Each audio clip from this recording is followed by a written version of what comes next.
Hello and welcome to HMG Network, broadcasting live from the Greater Washington, D.C. Metropolitan. I am Freeman Singirankabo, and this is a special coverage on SOS we have received last night from Rwanda on what appears to be a politically motivated kidnapping on a 16-year-old as a punishment of his mother, who took by storm the entire Rwandan social media platform. Turning it now to Claude Gatebuke, the Executive Director of African Great Lakes Action Network. Mr. Gatebuke, good morning, sir. How are you? Good morning, Freeman. Thank you for having me on this program.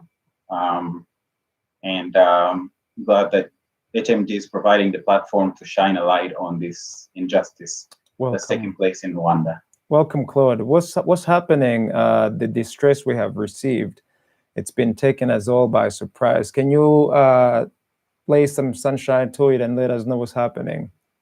Yes, just to give a little bit of background, you did talk about how the 16-year-old who was kidnapped is a son to a woman named Idamange, who is a Rwandan woman who came and took all of Rwanda's social networks by storm 2 weeks ago with a plea. And she basically came out talking about the injustices and the suffering of the Rwandan people under the coronavirus restrictions. Just to give a little bit of background on the kidnapping, the practice of kidnapping in Rwanda, most of you watching are unfamiliar with the country of Rwanda, which is a small country in Central East Africa. This country is mostly known for either the Rwandan genocide that took part in 1994 or the film Hotel Rwanda. The film itself was made after a man named Paul Rusesabagina, who sheltered over 1,200 people during the gruesome genocide, which I also survived at that time. Paul Rusesabagina has been a very vocal critic of the Rwandan government. And most of you will know, if any one of you know Rwanda, who he is. And he was actually kidnapped in August of last year. So about 6 months ago or 5 months ago, he was kidnapped from Dubai, taken to Rwanda for simply being such a high and well-known critic of the Rwandan government. Now, the same thing is happening. This time, they didn't kidnap the woman who's criticizing the government. They actually kidnapped the son. Mm-hmm. The son went missing last night and went missing overnight for over 14 hours. This is on the heels of Mrs. Idamange coming public, speaking truth to power about the injustices of what's happening in Rwanda today under the coronavirus restrictions, but also historically. After she came out and made all of these critical comments of the government, they started surveilling her house. So her place is under surveillance. And then she started experiencing attacks online, which we've all seen, harassment and threats by members of the government and supporters of the government, including members of the media who have gone totally quiet when Rwandan people have been starved during coronavirus restrictions. Members of the media who have gone quiet when women were raped by soldiers who were supposed to be keeping security of the people during coronavirus restrictions and instead raped the women. The same journalists who kept quiet when their fellow journalist Hassan Kiuma was jailed for coronavirus restrictions. The punishment for this, if you violate the coronavirus violations in Rwanda, you're punished by staying in a stadium overnight. He has been languishing in jail since the spring of last year. These journalists have remained quiet, but since 2 weeks ago, when Idamange came out, the media in Rwanda has gone after her because all of the media is controlled by the government. So this has all culminated now in last night with her son going missing for more than 14 hours. And that's basically the background on what's happening with this kidnapping. And there's a much wider context of what Rwanda does to critics of the government, but also to ordinary people, mostly the ordinary people, but the ones we hear about the most are usually the critics. And if you would like, I can get into that, Freeman, or I can turn it back over to you for thanks, additional Claude. I'd like to interject just a little bit. As we having this live broadcast, we just learned that the son has mysteriously reappeared. So he's back home, like you said, after several hours, almost 14 hours. The mother, of course, she's in shock. I can only imagine what's happening right now. Can you talk a little bit more on why this woman, Miss Idamange, is such a threat to the extent that they are actually willing to go over and beyond to silence her, Claude? I think because I wouldn't necessarily call her a threat because she's exercising her rights. And if exercising your right is a threat, then you're not a legitimate government. And that the threat with her is that she speaks truth to power. She does not mince words. She tells it like it is. And she's basically speaking the language, and she's talking about the issues that all of Rwandans are feeling and dealing with, but she's willing to actually speak on it and speak on it publicly. And so many people have come out and pretty much embraced her message. She went viral within hours of her very first broadcast, her very first YouTube video, which is where she's broadcasting her videos. And immediately, because the Rwandan government is allergic to the truth, they are allergic to anybody talking about their human rights violation records. This is the government led by Paul Kagame, by the way, the man who is widely known as a progressive leader, as who Bill Clinton named and Tony Blair named a visionary leader. But when you look closely, Paul Kagame is a brutal dictator. His RPF party is, from its very beginning, was a criminal organization that basically swept through Rwanda, killing millions of people inside of Rwanda and inside of the Congo. And so anytime anybody raises the criminality or the injustices in Rwanda, the government is very sensitive to that because they do not want to be held accountable for these types of human rights violations. This is why, as you say, she's a threat, because she's not afraid to actually state the facts, speak facts, talk about what's happening to the people, what's happening in the country, and who to go for it. She names it, she calls it as it is, and that is why she's being harassed, being threatened, being surveilled, and now her son was kidnapped for over 14 hours. Have you heard any word from the police as to why the son has been kidnapped? And my understanding is that the son is also underage. If I'm not mistaken, the son was 16 years old only. Is that right?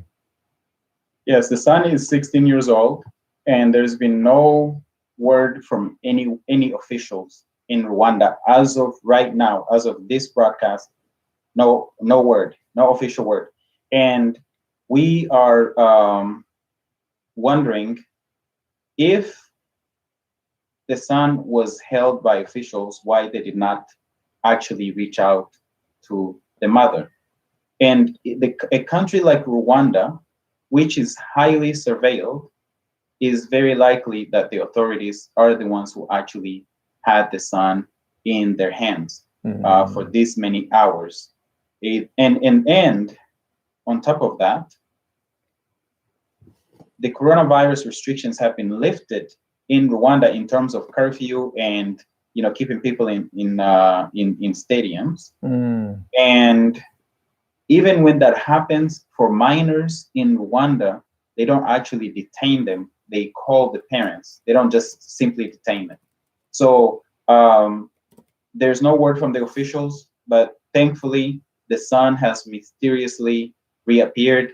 Thank goodness to all the media and social media alerts. Yeah, the outcry that's made it pretty much impossible for the government of Rwanda to hide this crime. You know, I was actually checking the web because if my memory serves me correct, the Rwandan government had said that as of this past February the 8th, the lockdown in Kigali, to be specific, it was lifted. Now, I'm not sure if the curfew was also lifted or not. I wanted to verify just to make sure that we do not give the wrong information to our viewers.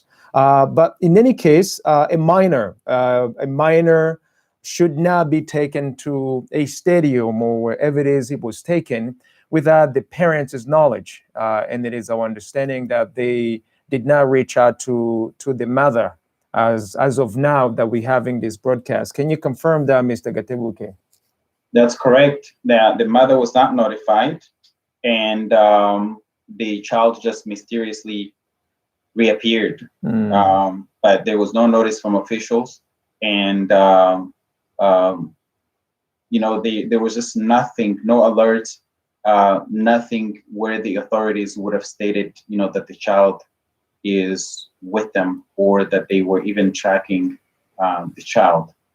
And if I can share with the audience the wider the prevalence of this in Rwanda.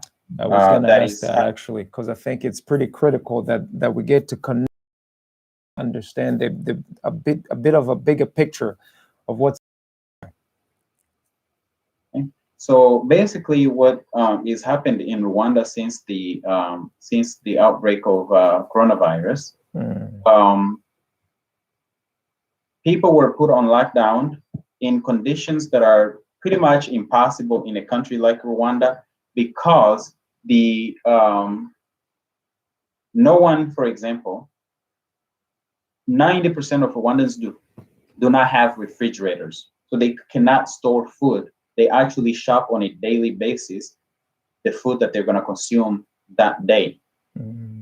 And those restrictions have pretty much starved people. And when you go out and they simply notice that, you know, your mask is hanging low, or you know, just minor violations or non-violations, if they just want to pick on you, they will pick you up, make you spend the night in a stadium, and you pay $10 to actually be released. $10 is probably not much for most of you who are following this, but consider the fact that most families in Rwanda live under $2 a day, meaning a $10 fine is probably money that they would spend on food for a whole week. That's right. Some of the fines are about $50. $50 is what a family would consume in a whole month. So this is really, really hurting people. The other things that happened in Rwanda does not have a social support system that you would say is going to provide for the people, as we have in Western countries. The other thing is, the very first casualties of coronavirus were not actually sick people. It was people who were shot for violations of the coronavirus restrictions. And I talked about the raping of women in some of the most crowded neighborhoods in Kigali, the capital of Rwanda. People were shot, people were beaten to death. And on top of that, there were destruction of houses in some of the most highly populated houses. So that exposed people even more to coronavirus and exposed them to homelessness at the very beginning and during the pandemic. The other thing that's happened is the schools have closed in various places at various times, and sometimes the students have been kept in the schools and away from their homes. Intercity, transportation between cities has been restricted or cut off. And one of the worst things that's happened is actually the arrest of journalists who were reporting on how the coronavirus restrictions were affecting people, or the destruction of houses, or the various human rights violations that were happening under the cover of coronavirus restrictions. The main one being Hassan Kuma, who is today still in prison since last spring. And usually the penalty for, and he went in for coronavirus violations, by the way. Usually the penalty is you spend the night in a stadium and you go home. He was arrested with multiple other journalists. Those have been released. He's still languishing in prison. And so there's so much injustices going on. And this woman, Idamange, has spoken to these injustices.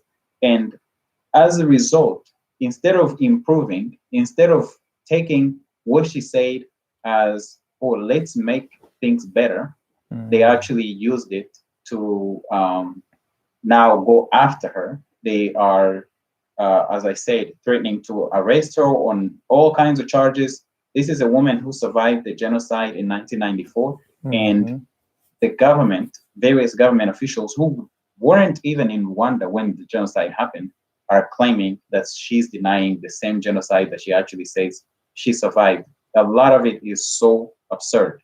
But this is what happens in Rwanda. For those of you who have known for a long time and thought for a long time that Paul Kagame is this one great leader, and the RPF, which is the party in power, is a great party, don't be mistaken. You have been fooled by the narrative and the PR machine that Kagame has set in place. But what's really happening is people are suffering, and the kind of injustice that we're seeing today, this alert that came with the child of Idamange going missing for 14 hours is a type of punishment that Rwanda. On top of that, many of the critics are killed, kidnapped, they are jailed, and a lot of the ones who are lucky actually run to exile. I would like to give one quick example. There was a famous singer. His name was Kizito Mihigo. Kizito Mihigo was a very favorite son of the country, if I can say that, and actually a favorite of the leadership of Rwanda in the RPF. And he sang so many songs praising the government, praising programs of the government. And when he sang a song where he recognized victims of the party in power, of Paul Kagame and the RPF, a song that basically said, those other people who were killed in killings not known or not recognized as genocide, that's just in Rwanda, by the way.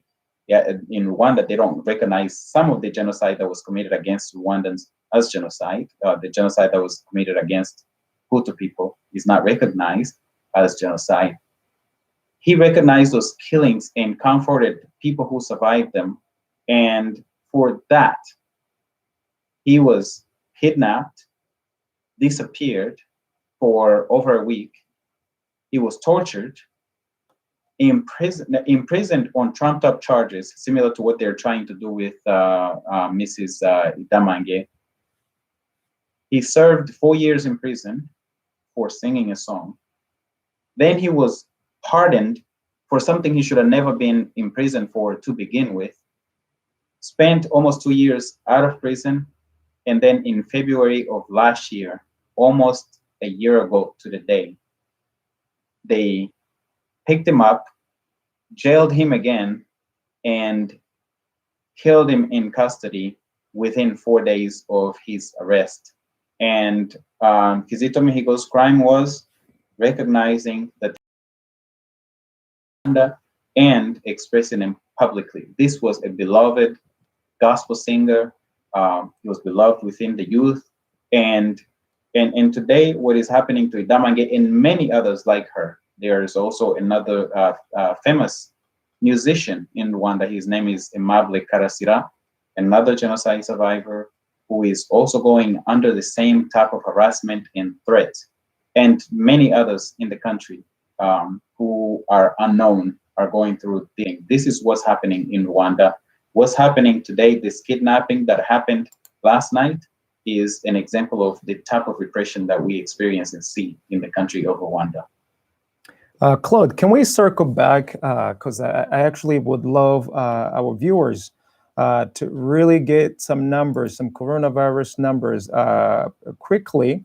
Right now, as we're having our broadcast, the total cases in Rwanda for coronavirus, it's 16,941. There are 229 deaths. And out of those 16,000 plus, 13,089 have recovered. Now, I'm having a hard time understanding why is Rwanda having such a stiff, far more stronger measure in coronavirus, while the numbers do not add up right. Any light to that, Claude? I would say the restrictions are most likely not related to the coronavirus pandemic. There seems to be a leadership issue in Rwanda. For example, since last year, March or April of last year, rarely has anybody seen the president of Rwanda, Paul Kagame. This is a person who loves to take pictures. He loves videos. He loves to be in front of people, to have him, applaud him.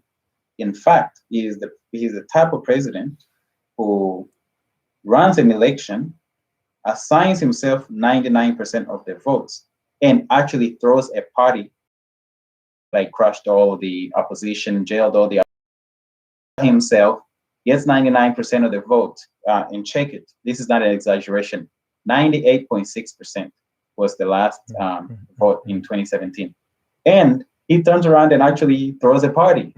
And so this is somebody that loves to be in front of crowds, and he has not been seen in front of a live crowd.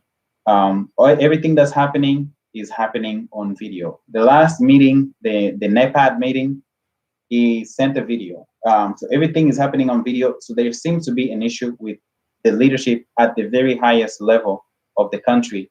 And I think what's happening, the restrictions are more so that people can worry about their day-to-day living and stop asking questions about what is happening with the leadership of the country.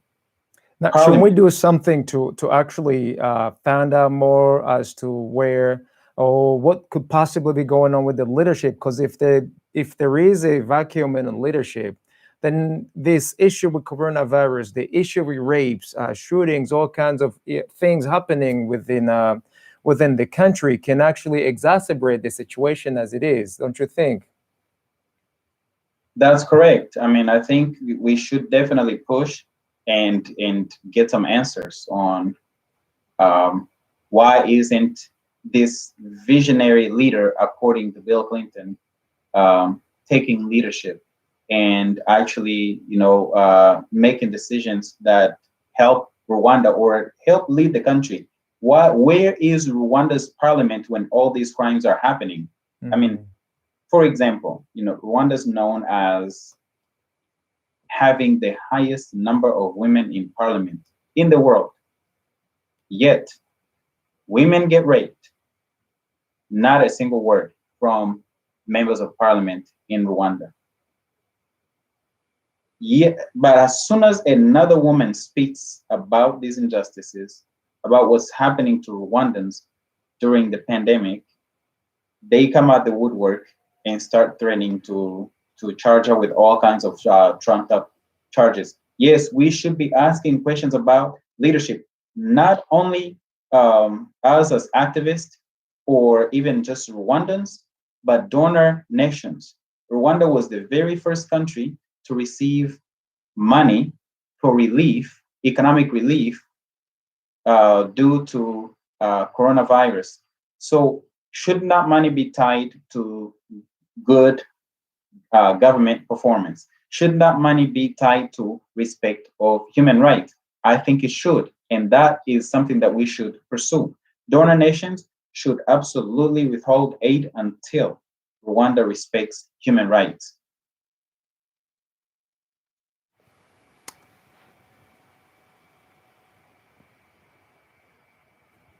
Sorry, Claude. I was having a bit of a difficulty I think we hearing you. lost the feed, Mr. Freeman. Yes, It's like you're on mute. I think we're back. We're back. My apologies. Can you hear me? Now I can hear you. Apologize. I couldn't hear the question. Yes, my apologies. We were losing the feed. Continue, Claude. My apologies. Yes, I was basically saying, like, everything that's happening in Rwanda from donor nations must hold Rwanda accountable for its human rights record. Rwandans must continue to stand with their sisters and brothers, people like Idamange, who are brave and speaking up and speak up themselves, speak for themselves. Those who are outside of the country have an obligation to make sure that the world knows about these atrocities and these violations, and that this is known in every possible language around the world. And there are Rwandans everywhere. Where is that freedom of expression, freedom of speech, freedom of expression? How is it that a country so loved by the West can actually get away with things like rapes, killings, beatings, silencing anyone who has anything to say that is not necessarily in the lines with the government narrative? I'm having a difficult understanding, why is it that the West isn't doing very much to say something to Rwanda or even correct it? But also, if we can point out the last meeting that we have just heard from Geneva, with countries, the West, the United Kingdom, France, they called out Rwanda on some of these violations, some grave violation. Can you talk a little bit more of that, Claude? Excuse me. I apologize for my reaction here, but the West's reaction to Rwanda's human rights violation has always been, if I can use the example, because most of the audience is following this channel, is probably not gonna know a lot about Rwanda, but if I can use the example of Paul Rusesabagina. The West has been asking Rwanda to carry out a free and fair trial, when their own institutions like the ABA, the American Bar Association, has released for human rights, the American Bar Association for Human Rights has released a report saying he cannot get a fair trial because they've already violated so many of his rights. By the way, he was kidnapped. They didn't even have him extradited. And the West is asking for a fair trial. So the reason why they don't ask, number one, is because people don't know. And thank goodness for this type of shows and platforms that the world can be informed. And so their own citizens can hold them accountable for the taxes that we pay, in these various countries, in these various Western countries. And if I'm not mistaken, the United States is the largest donor to Rwanda as we speak, isn't it? That's correct. And the same United States said 2 weeks ago on January 25th or 26th. January 25th. That Rwanda is a notorious violators of human rights. The second largest donor, the second biggest partner for Rwanda, the UK, said the same thing. They have not held accountable Paul Kagame. Why? The reason is Paul Kagame is a great servant. And it's February right now, so I'd like to use, in February, I'd love to use this example because I think it's totally fitting for the time. Black History Month. And let's talk about slavery. When slavery was happening, resources were being sold from the continent of Africa to the Americas by the Europeans. The resources were us, was the people. And in the trade, during the trade, people were kidnapped and abducted and taken and sold into slavery in Western countries, but there were also African partners who were doing the bidding for these European countries. And today's Africans, those type of Africans that sold other Africans into slavery, is the Kagames, it's the Musevenis, it's the Kabilas, the ones who are willing to sell out their people and their resources to the West so that the West can protect them in their own countries and keep them in power. So Paul Kagame is a puppet of the West. One of the things he does really well, which is what they like a really good servant. He plays the game really well. He provides troops for places where Americans and Europeans would rather not send their own troops. So countries like today, the Central African Republic, countries like Sudan, places like Haiti, you know. Even South Sudan too, if my memory serves me right. The Rwandans have served there too. That's right. And guess what? In every single one of these places, the forces that the Rwandan troops were a part of, they violated the people, including rape, which we talked about in earlier today as the troops committing inside of Rwanda also. So for me, because he's such a good servant of the West, he helps them with the plundering of the Congo. And, you know, when they want to invade someplace, you know, he provides the troops. That is why Kagame is still in power. He also has powerful friends like, you know, Paul Farmer and Bill Clinton and Tony Blair and Rick Warren. You know, those are his protectors and his advocates. However, the more the world knows the real and true image of Paul Kagame, the sooner he will go, because today they bank on the ignorance of the world. And thank goodness for people like Idamange again, who's paying a high price with, you know, her son being kidnapped, with the constant harassment and the surveillance of her place. She's raising that awareness within the Rwandans and bringing about a courage that's needed from every Rwandan to speak up. And hopefully that's going to spread to especially the ones who are outside of the country, and for them to actually push and to make sure that the world knows this. And when the world is aware, and as we continue to take action and push for justice and push for truth and justice in what's happened in Rwanda and what's happening with the enablers of the dictatorship, then we'll actually see change.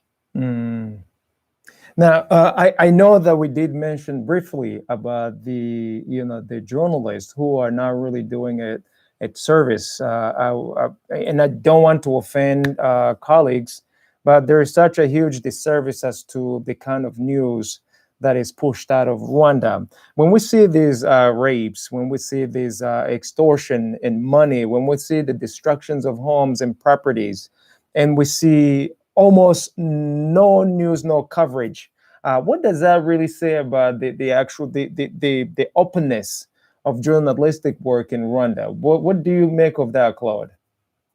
It's the openness of journalistic work is non-existent.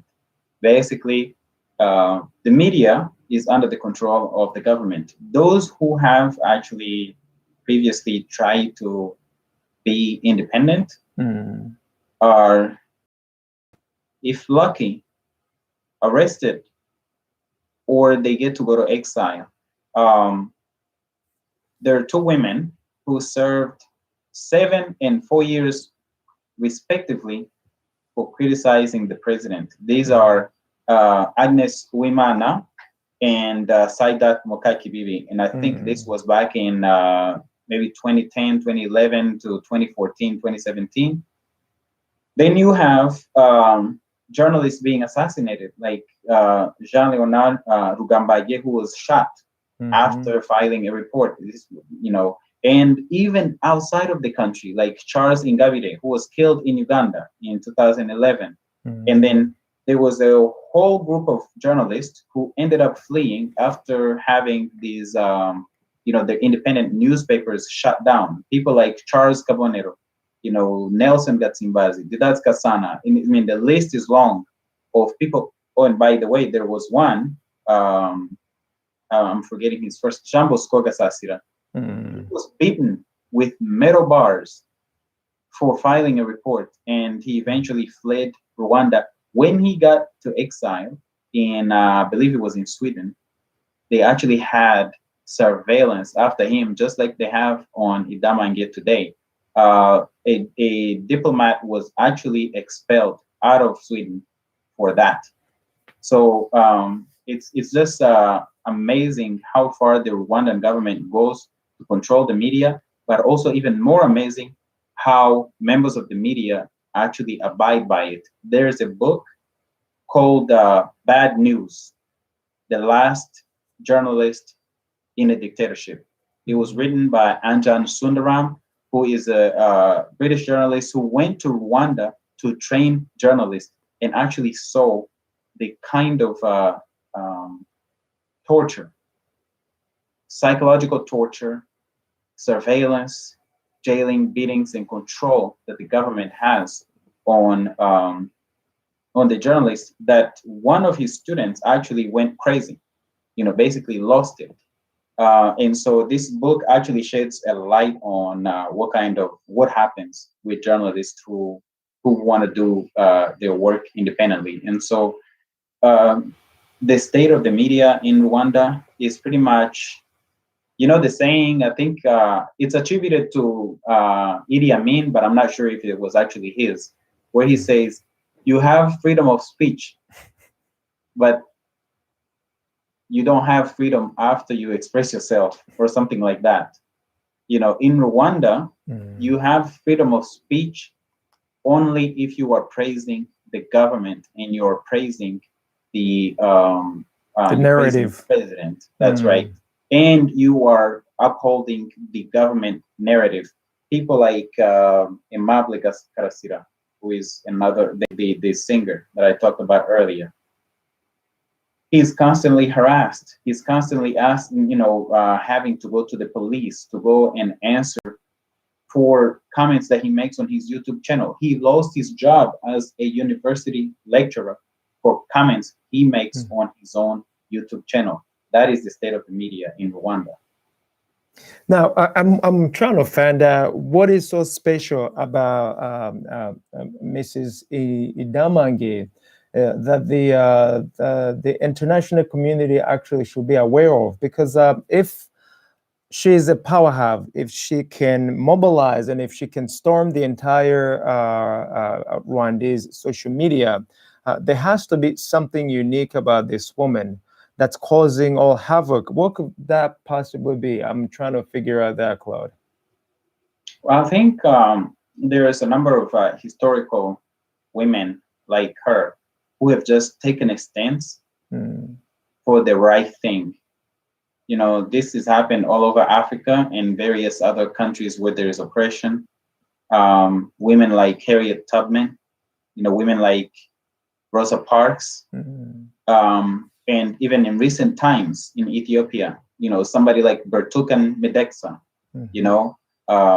those types of people. This is what she represents. She represents the voice of the people. She actually talks about and makes public issues that the people in the country are worried about and that they care about, but the government does not want exposed. And so the international community should know her, because she's raising an alarm already, saying, hey, I'm under threat. And we're seeing them, but because it's happening all in the Rwandan local language, the Kinyarwanda language, it's important that even more people get to know her so that they can keep an eye on what's happening with her. And I just think that she is a shining star for Rwandans. She is a shining example of what people, not even just Rwandans, people who have a conscience and people who know that injustice is wrong. And everybody knows injustice is wrong, especially when it happens to them. But people who actually stand up and talk about the injustices that happen not only to them, but to others, or that do it before it happens to them. She's that type of person. And so a shining light in a country where that's basically ruled by forces of darkness is somebody that should be promoted and known around the world. And I think that it's, really we have a big obligation, those of us who know her, to continue to shed light on her situation. And by the way, let me take this opportunity to let the audience know that this Sunday on this same channel, these same platforms, we are going to have an event on what happens to Rwandan genocide survivors when they criticize the government of Rwanda. It's a part of a wider narrative of what happens to Rwandans when they criticize the government or when they don't. But this one is going to be in particular in a big focus on so many of these survivors of the genocide, people like Kizito Mihigo, people like Idamange, who we were talking about right now, people like Aimable Karasira, people like Theo Mushayidi. So on Sunday, 11 o'clock Eastern Time, North America, and that is 6 p.m., I believe, in Rwanda time. And also Johannesburg, and that is 5 p.m. in European, Paris, Brussels times. I'm glad that you mentioned about the survivors. We have heard that there are also some trumped-up charges against her, some charges being actually formulated on, against her, that she's a genocide denier. I am having a hard time understanding how a genocide survivor becomes a genocide denier. What those two things shouldn't be in the same sentence. That's just my poor understanding. Please correct me if I'm wrong. What's going on with that? This would actually, it would be funny if it wasn't so sad. That they will go this low to basically tell a genocide survivor that they're denying a genocide they actually survived. But the purpose of this is really to silence her. The Rwandan government uses the Rwandan genocide as a weapon. It's a tool, not of repression inside of Rwanda, to basically silence Rwandans from saying anything. If you say that a road has a problem, the government will accuse you of denying the genocide. If you say a window is broken on a government building, they will say that you're denying genocide. So it's like a catch-all charge against criticism in Rwanda. It's also used internationally as blackmail against international partners and the international community, basically by claiming and saying, this is what they say. When the genocide happened, you didn't intervene, you didn't help us. So why are you talking? Leave us alone. But I want to make sure that everybody understands. Actually, the group in power today, the RPF, said in a letter written on April 28, 1994, this is barely 3 weeks into the genocide, written by one Claude Dusaidi and Gerald Gahima, who actually lives in the US today, was an attorney general in Rwanda after the genocide. These two representatives of the RPF wrote to the UN and said that the RPF will shoot at any international forces that come to intervene and save people in the genocide, because everybody who was supposed to be killed in that genocide had been killed, and all Tutsis had been killed or fled the country. Did you say that that was only 3 weeks within the genocide? Yeah, and the genocide lasted 3 months. So how was so many 3 people weeks? Were killed after that. All people were killed, and our understanding is that within 100 days, the genocide was committed. I'm having trouble getting that. There is a discrepancy. At least for me, there seemed to be a discrepancy. That's why it's important that we shine light on what actually really happened. The letter, I have the letter.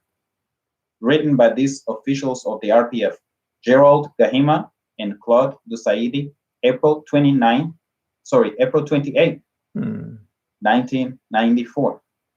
This was at the beginning of the genocide, and they claimed that there was nobody to be saved, and so nobody should intervene. So how did they know there was nobody to be saved?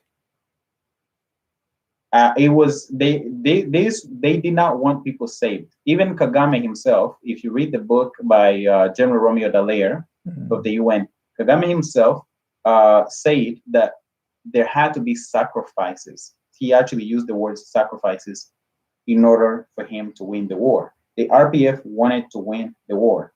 The government in place at the time asked for a ceasefire so that they can stop the killings of people. The RPF said no. In the book by Romeo Dallaire, who's very favorable to the RPF, said he asked Kagame to hurry up and win the war so that less people can be killed. And Kagame said, no, we'll do it in our own time. So you mean to tell me, since 1994, this information has been hidden somewhere in a closet. All along, innocent blood, innocent people were killed 3 weeks after the genocide started, all the way to the 100 days that's officially actually claimed, and nothing was done. Is this what you're saying, Mr. Gatebuke, or am I hearing you correct? That's correct. These documents are there. And since 1994, the RPF is using this genocide blackmail against the international community, saying they didn't do anything, when the RPF itself was against anybody doing anything.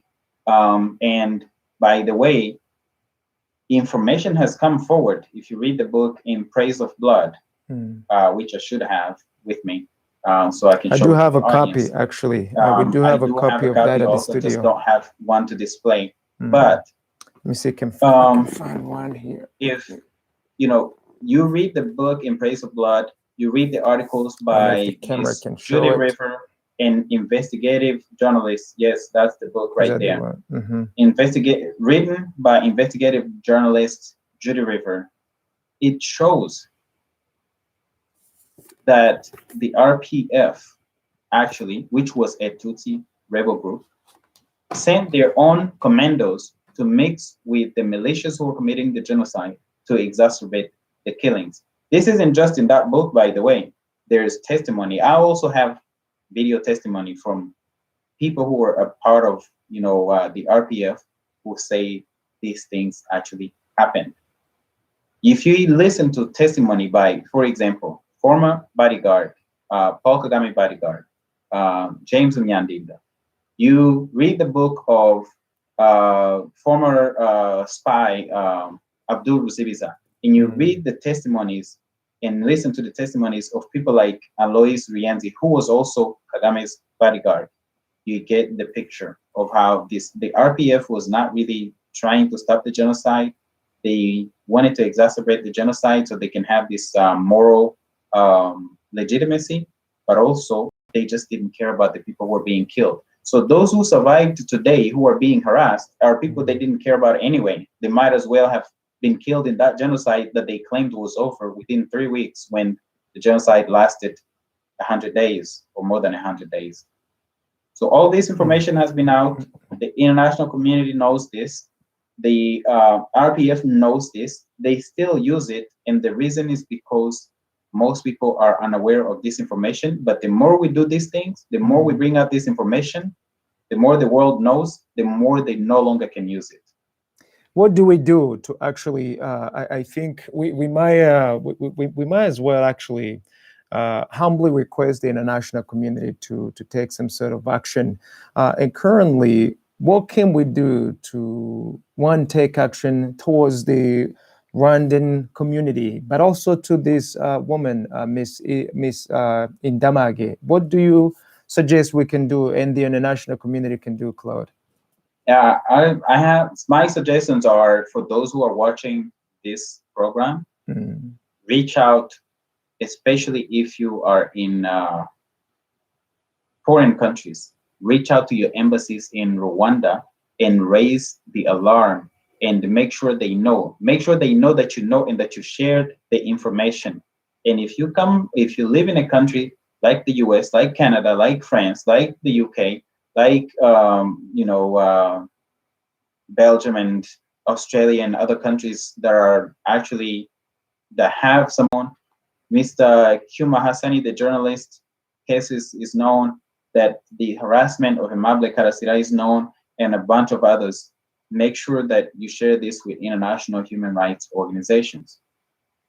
Reach out and inform activists working activist organization working on human rights issues in Africa, and actually contribute. Use your voice, spread this video and spread this news and talk about these things and share with your audience on your own social media platforms.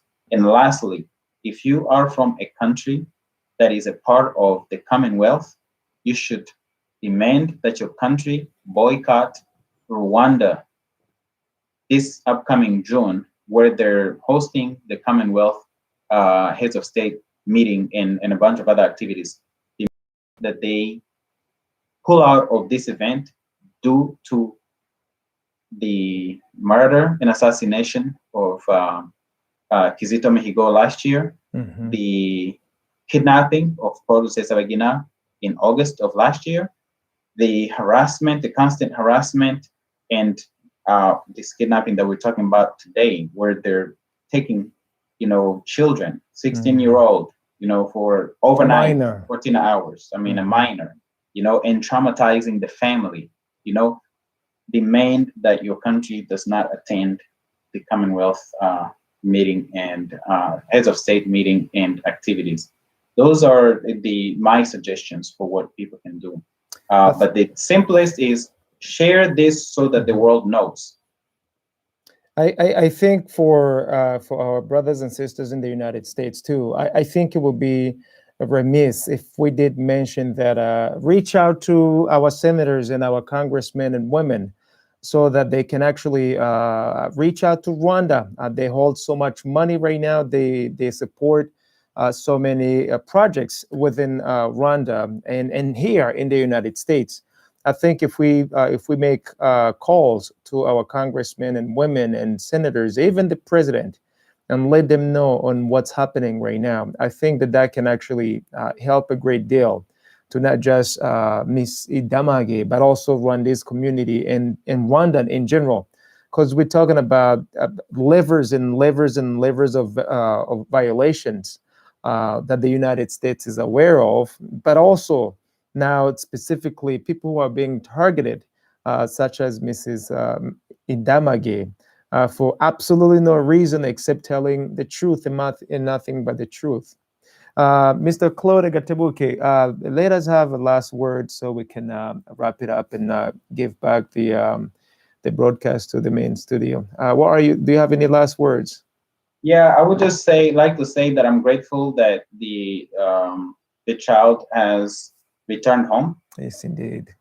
However, it is an outrage and an injustice, and they should not be left unaccounted for. Like there should be accountability for taking this child away from home and keeping him overnight.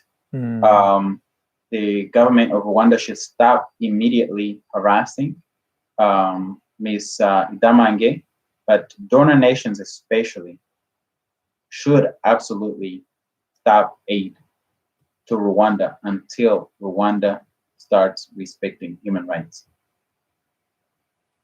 And lastly, everybody in audience here, continue to share this so that you can help to shine a light on these injustices. And remember on Sunday to not only promote, but also attend and share the event that is happening to continue to shine light on these issues. Thank you so much, Freeman, for hosting me.